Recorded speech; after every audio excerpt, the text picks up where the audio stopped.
Blog Talk Radio. Welcome to Red Spahr Coaching Radio, where we help attorneys achieve unparalleled personal and professional success. And now here's your host, Ann Jenrat Thomas. Welcome everyone. It's such a pleasure to be here with all of you tonight.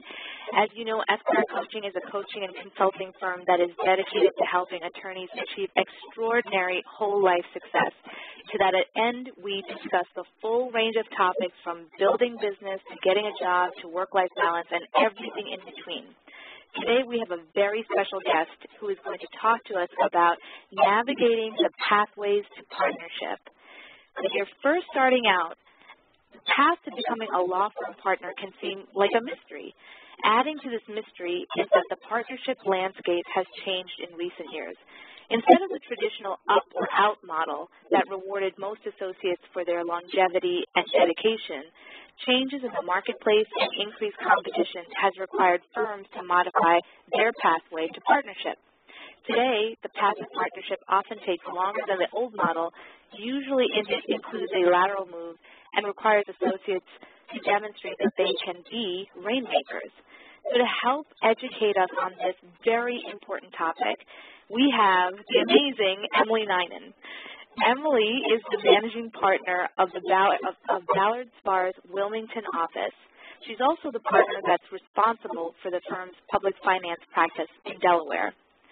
Ms. Ninan works with governmental, quasi-governmental, and private entities, including 501c3 institutions, to obtain lower-cost capital financing through the issuance of tax-exempt bonds. In addition to her public finance work, Emilie has extensively contributed to the legal community. She is the immediate past president of the North American South Asian Bar Association, NASABA, and founding president of the South Asian Bar Association of Delaware.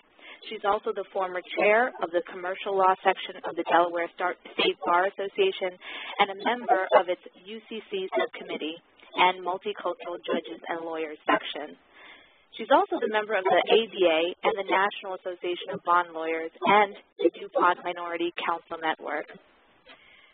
In addition to all of these credentials, she has been the recipient of numerous awards acknowledging her leadership and contribution to the legal community. So without any further ado, welcome, Emilie. Oh, Anne, thanks so much for inviting me to be here. I've never been described as amazing, so thank you for that, too. And I'm delighted to discuss the professional development issues we're going to talk about today. I think they're important. I think it's terrific that you have created this forum for discussion, and hopefully your listeners will find our discussion helpful as well. Oh, I hope so, too. I know it's going to be great. And before we dive into our interview, I just want to remind our callers that if you want to ask Emilie a question, call in to 347-838-8719 and press 1 so you can be included in our queue. All right, so let's dive right in. Share with us, Emilie, a little bit about yourself and, in particular, your pathway to becoming a partner. Right, well, I was born and raised in Philadelphia. I'm the only child of Indian immigrant parents, so that makes me first-generation American. My parents were both professionals in the science field, so there was no question, really, that I was going to go to graduate school, but we didn't have any lawyers in our family, so law school was a bit of a surprise to them. That's not to say they weren't supportive, but I'm just sharing this part of my background with you to highlight the fact that I went into the law without knowing what to expect or what it would take to be successful in the legal profession. I think from the outside looking in, my path to partnership probably seems pretty typical and straightforward. I went to law school right out of undergrad. I found my 2L summer job through on-campus interviews and job fairs. After law school, I joined the firm at which I had been a summer associate, and I grew up in that law firm from summer associate to partner. So I made my way through the associate ranks and eventually to the partnership. But what I don't think that recitation of facts really reveals, or the years I spent as an associate really reacting to and navigating around different situations. It always seemed to me that the rules kept changing over time of what it took to become partner. And so it didn't feel straightforward when I was living it, and I never really took ownership of my career until years later. Oh, that's fascinating. I want to hear more about this, taking ownership of your career. So one question I have is, what do you know now about the practice of law that you wish you had known then? Oh, and that's a great question, and one that we could probably take a whole hour to discuss. But I think the biggest thing I wish I had known was that my work was not going to speak for itself. That no matter how hard I worked, I needed to be vocal and speak for myself. Like, I should have told people that partnership was a goal, and I should have asked people how to get there. So I didn't do those things, but I should have, and I needed to be my own best advocate. So as an associate, there were many days I didn't go out to lunch with other attorneys because I thought it would be better for me to bill that extra hour or put those perfecting touches on a memo. And really, it probably would have been better for me to go to those lunches. And don't get me wrong, I think excellence in legal work is a must, but that by itself doesn't guarantee success in a law firm. Like, I really needed to get out there and get to know the people I worked with and get to know the firm that we worked in together, because then I would have known how I could best add value. I mean, when you're an associate being considered for a partnership, you need to be invaluable to the firm. So if I had been talking to people and getting to know the partners of my firm, I would have known who do I ask for work and who were the right people to guide me as I was looking to make partner. And probably most importantly, I would have known way before I found out what the perception of me was, because that can differ quite a bit, sort of reality and perception is what matters. Oh, that is so insightful. I don't think a lot of people take a step back to really think about how they're perceived versus how they think they are showing up, you know. There's a big difference. So last year, you were the president of NASABA, and you know, from reading your bio, you have been involved in so many different bar associations, sections, committees, etc. In your opinion, how important is it to get involved in non-firm related activities when you're an associate? As an associate, being active, and that means not just being a member, but really being involved and active in professional associations or nonprofit boards or civic activities, I think all of these are really important. And it's because of the opportunities you can get there. You can get speaking opportunities, you can develop leadership skills, and it's also a really great way to begin developing your own network. And you may not call on that network for years down the road, but you can't develop one overnight. So you need to start early. And these are skills you need to become a partner and that you're not going to acquire or develop just sitting at your desk working. So I really encourage associates to take a long-term view of their careers. So I know that bonuses are tied to hours, but firms aren't always incentivizing the behavior to help associates in their career long-term. And I think if associates keep taking a short-term view, then they're more likely than not going to become a senior partner without the business development skills needed to be a partner. And so that's why I think it's important to take time out of their day and to carve out time to be active in these other associations or activities. Those are some really important points. I just want to reiterate.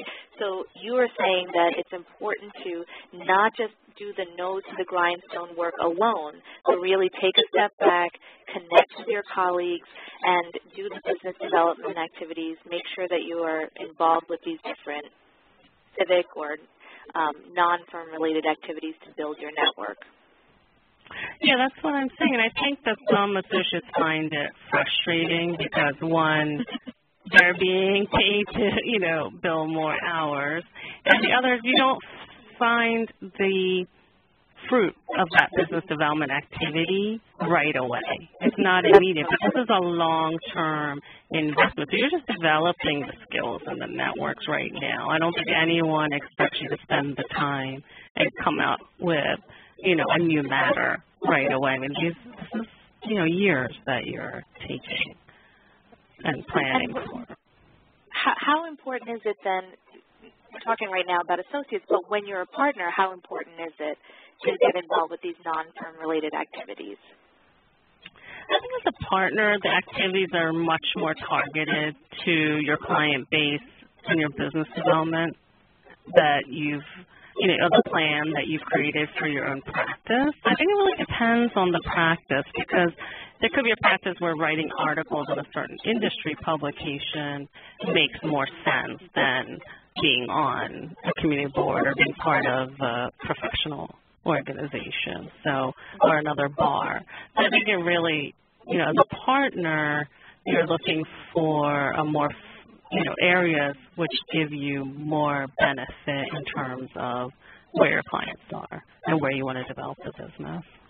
I love that. The analogy that's coming up for me right now is, as an associate, you're just casting a wider net, and you never know where these relationships could land you later on, but as a partner, it's a much more laser-focused, targeted, and strategic approach. So that's very helpful. Now, in most law firms, there aren't many structured programs for associates to develop their business-building skills that they would need as a partner. What did you do to learn how to network, market, and sell your services? Well, I watched other people. I read articles. I attended conferences where these issues were discussed.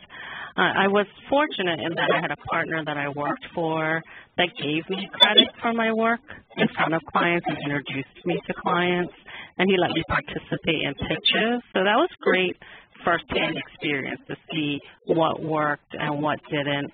And I could see that it really was about being your authentic self. You know, it's not a sales pitch all the time. It's really getting to know your client and being able to add value to them where they needed it most. Now, what I wish I had done, which I didn't do as an associate, was to ask a successful rainmaking partner at my firm to go to lunch or just to meet with them to pick their brain about what they do in terms of business development and rainmaking, and what's worked for them and what hasn't worked for them. And I think most people think that partners at that level wouldn't want to be bothered. But I actually think they would take the time to talk to associates. I think they'd be flattered that they've been asked to share what they do. And all of us who have practiced for any length of time are probably happy to share stories about our experiences. And so I encourage associates to ask the question. And the worst that can happen is the person says no, and then ask somebody else. That's so true. Don't give up. Right. A few weeks ago, we had a guest on our show who shared the professional development efforts made in corporate America. So she discussed things like how corporate America has formalized programs for identifying people who can rise up the ladder and ensuring that they're effectively mentored, sponsored, and groomed to enter the C-suite or partnership level. Do you feel that firms, law firms, should start implementing similar strategies? Yeah, I think there's a lot that law firms can learn from corporations in this area. I think corporations have been identifying and investing in high potential employees for a long time, and that leadership development is certainly something law firms can learn from our corporate clients.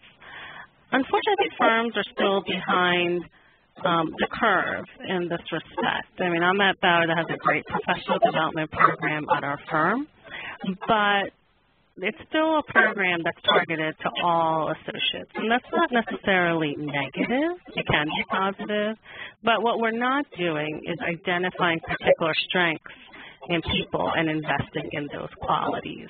I still think firms see executive coaching as remedial as opposed to enrichment, and I think that ultimately the responsibility of one's professional development really lies with the associate. It's part of owning your own career. We all have strengths and weaknesses, but we know ourselves best.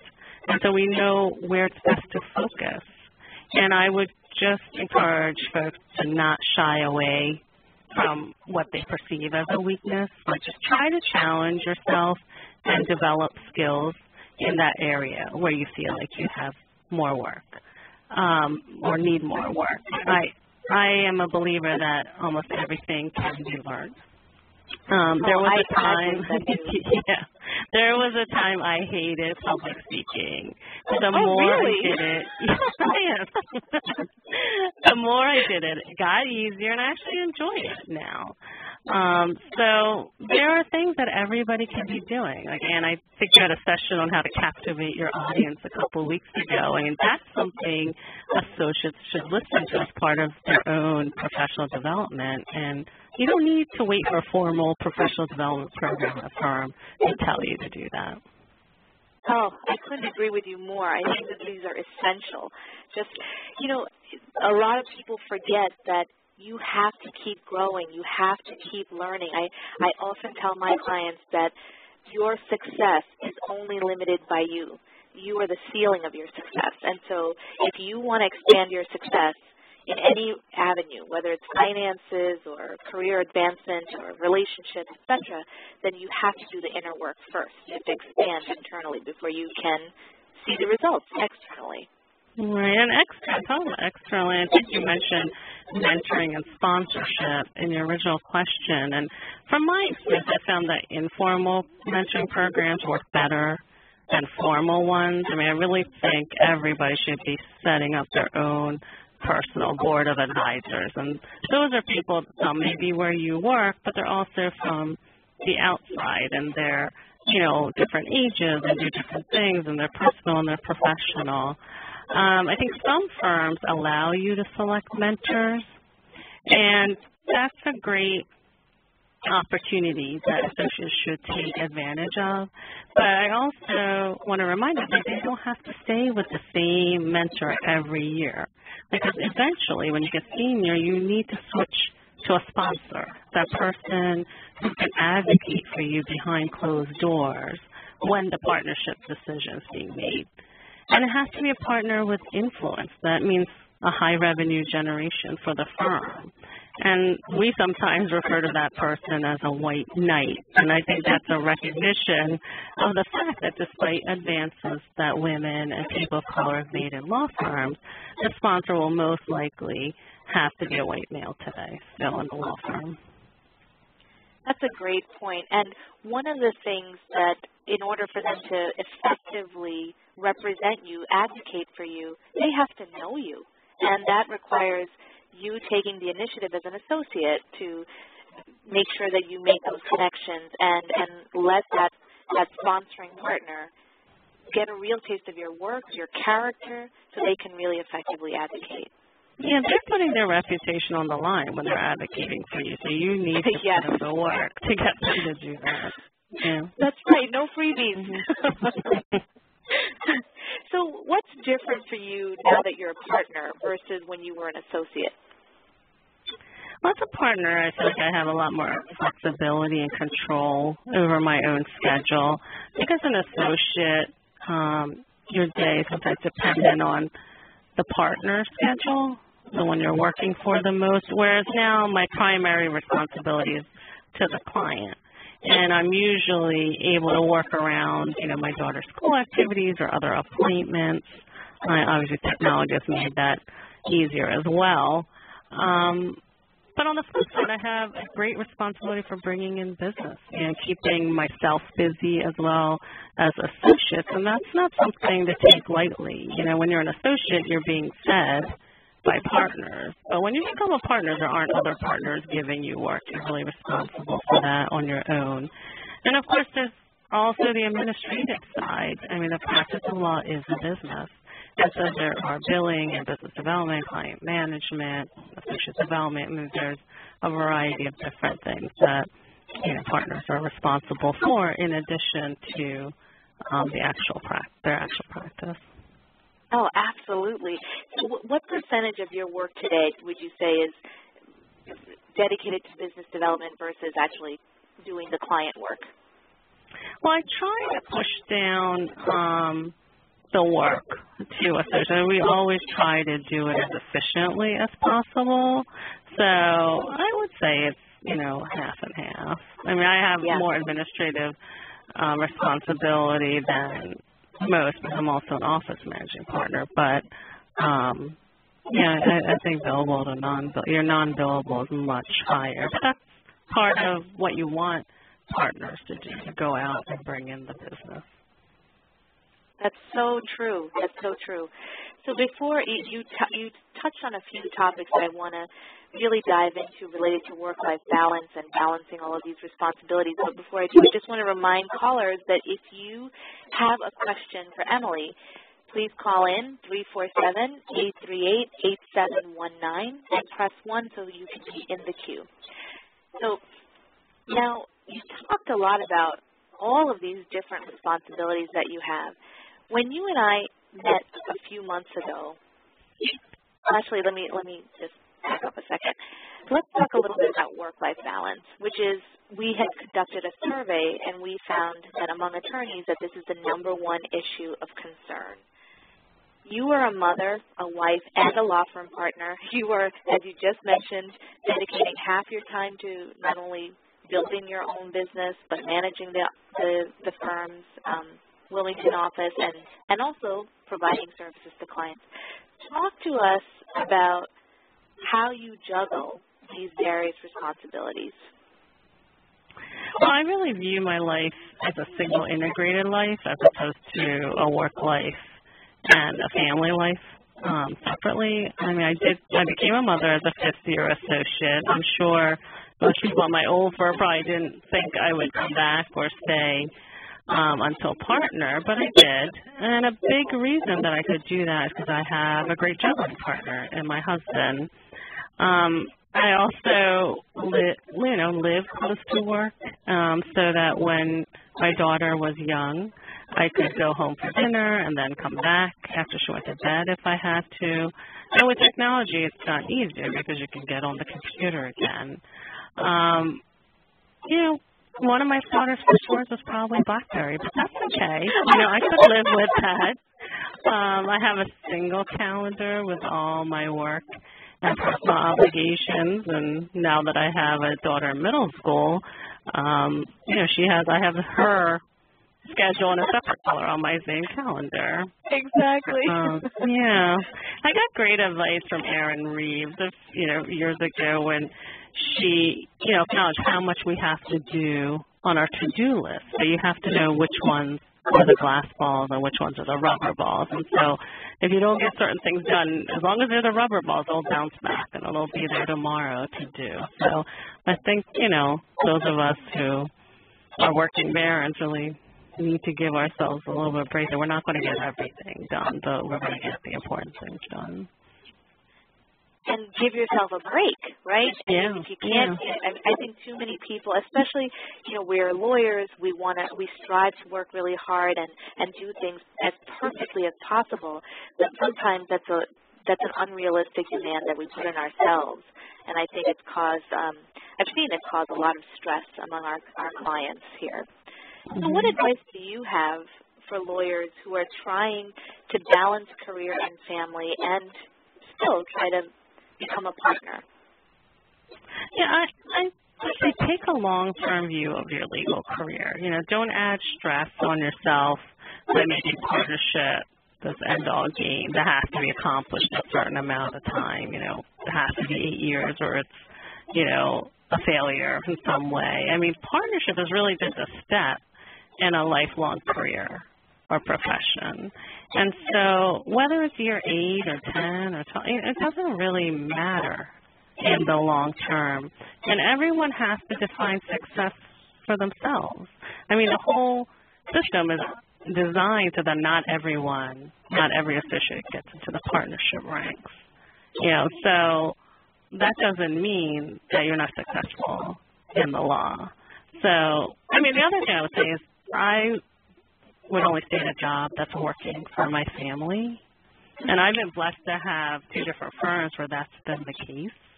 But I think you do have to have your priorities straight and decide what's most important to you, and to have a job that you really like to go to. So I think it has to work with all areas of your life. Otherwise, it's just not worth it. I agree. And I think I have seen too many people sacrifice one or the other. Too many people who have devoted so much of their time and energy just to their career at the expense of cultivating their relationships, their health, their wellness, etc. And then one day they just sort of look up and things are not the same. Their body's not the same, their relationships are not the same, and was it really worth it? So we try really hard to emphasize that you have to really take care of all aspects of your life, that you cannot neglect career, you cannot neglect your personal endeavors as well. Now, when you and I met a few months ago, we were talking about how the climate in law firms are changing. There seems to be fewer associates interested in the 7 to now 10-year grind to becoming a partner. There also seems to be a shift at the partner level about adding to their ranks. Can you share your observations with our audience? Well, certainly I think firms are no longer making partners just because an associate has put in time working hard for the firm. Whatever between 7 or 10 years that you mentioned. I think people really need to demonstrate what they're going to add to the pie or contribute expertise that makes them invaluable to the firm. So I think partners really need to see what the benefit to them and to the partnership is going to be when you add this person. I mean, the good news is that we're not in this up-and-out environment anymore. So associate and partner is not the only option in a law firm. There may be another position, staff attorney or counsel, which may be mutually beneficial and acceptable. So I think it's things that change isn't always bad. And so I think it's about making it work for both the firm and the individual, and like we talked about defining success for that individual person, which may not have a partner title attached to it. You have really talked a lot about making sure that people understand their priorities. It relates to what happens to them in terms of their career. It relates to how they juggle the glass balls versus the rubber balls. Such great advice. And you've talked quite a few times about really being invaluable for the firm. Do you have any advice or insights on how a person can start to discover how they might be invaluable to a firm?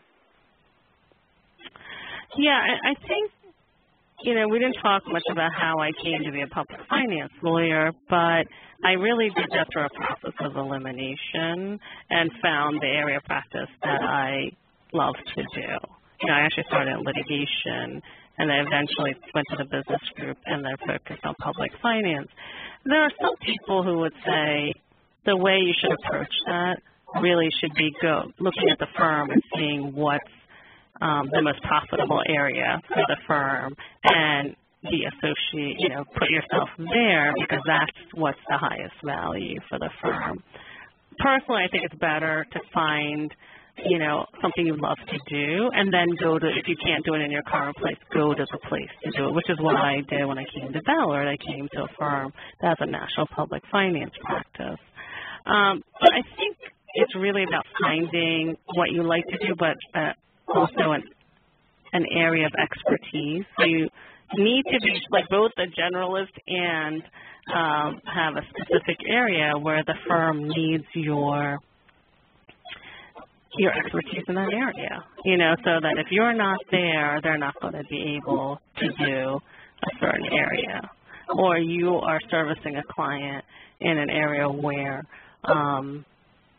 they need you. And so that's what we say about being invaluable. But I also think it goes back to asking those questions within the firm, because every organization is different. So it's about being proactive, taking ownership for your career, like all the things that we've been talking about. I think if you follow those steps along the way, you are going to be putting yourself eventually in a position where you're invaluable to the firm. This has been great. I can't believe we are out of time.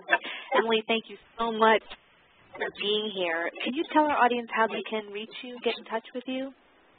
Sure. You can find me on my firm website at ballardspar.com, and I understand it's also on your site, and so people can find my information there as well. I'm happy to talk to anyone who has questions. Oh, thank you so much. So much great content today. Appreciate you so much. And listeners, let's keep this conversation going. Just join us on Facebook, Twitter, or LinkedIn, and all of our links can be found on esquirecoaching.com. Next week, we will talk with Donna Price about how to launch your dreams and get out of your own way. Thank you, and see you all next week. Thanks, Anne. Thanks, Emily. Bye.